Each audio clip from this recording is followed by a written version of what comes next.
મારું નામ સ્મિત પઢિયાર છે. ઓકે સ્મિતભાઈ, જસ્ટ બ્રિજ કયા પ્રકારનું કામ કરે છે અને સ્ટુડન્ટ જેવો વિદેશ અભ્યાસ કરવા માગે છે એ શા માટે તમારા સુધી પહોંચે છે? જસ્ટ બ્રિજ ઇમિગ્રેશન અમારી કંપનીનું નામ અમે એક બ્રિજ ઉપર રાખ્યું છે કે જસ્ટ બ્રિજ. હવે બ્રિજ શું છે? એક છેડાને બીજા છેડાથી જોડતો એક બ્રિજ છે, રાઈટ. તો આમાં અમે લોકો એક અલગ કોન્સેપ્ટથી આવ્યા છે, જેની અંદર અમે સ્ટુડન્ટ્સ જે ડાયરેક્ટ એલિજિબલ નથી કોઈ કન્ટ્રીમાં જવા માટે તેમને અમે પાથવે ઓપ્શન્સ આપીએ છીએ.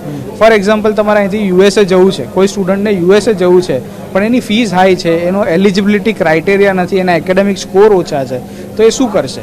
તો એ અમારી પાસે આવે છે અને અમે એને ગાઈડ કરીએ છીએ કે તમે ફોર એક્ઝામ્પલ ફિલિપાઇન્સ છે, તો ફિલિપાઇન્સ હજી સુધી MBBS માટે વખણાતું હતું, ઓળખાતું હતું, પણ અમે લોકો ગુજરાતમાં પહેલી એવી કોલેજ લઈને આવ્યા છે જેની અંદર બેચલર્સ, માસ્ટર્સ કોઈ પણ કોર્સ કરવો હોય તો સ્ટુડન્ટ ત્યાંથી એ કોર્સ કરી અને પછી એના ડ્રીમ ડેસ્ટિનેશન સુધી જઈ શકે છે, જેમાં USA છે, આયર્લેન્ડ છે, UK છે, ઓસ્ટ્રેલિયા છે, હવે સિંગાપોર છે મારી પાસે, દુબઈ છે. અમે લોકો આ બધા પાથવેઝ યુઝ કરે છે સ્ટુડન્ટને એના ડેસ્ટિનેશન સુધી પહોંચાડવા માટે, કારણ કે ડિરેક્ટલી ઓર ઇનડાયરેક્ટલી કોઈ ઘણી બધી રીતે એલિજિબલ નથી થતું. કોઈ એકેડેમિકલી એલિજિબલ નથી હોતું, કોઈ ફિનાન્શિયલી એલિજિબલ નથી હોતું, પણ આ પાથવે ઓપ્શન્સ લઈને દરેક સ્ટુડન્ટ એમના ડ્રીમ ડેસ્ટિનેશન સુધી પહોંચવા માટે એલિજિબલ થઈ જાય છે. કેવી રીતના બધા વર્ષ ક્યાં ભણવાના, શું કરવાનું?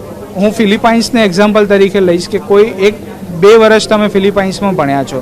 હવે આપણે ડાયરેક્ટ ઇન્ડિયાથી USA માટે જો પ્રોસેસ કરતા હોઈએ તો મિનિમમ 10 થી 15 લાખ રૂપિયા એને ફી પે કરવાની હોય છે. જ્યારે મારી પાસે ઓપ્શન એવું છે કે જે તમે 2 વર્ષ ફિલિપાઇન્સમાં ભણો છો ત્યાંથી તમને હું પાથવે ઓપ્શન અપાવું છું USAનું, જેની ફક્ત $5,000 ફી હોય છે.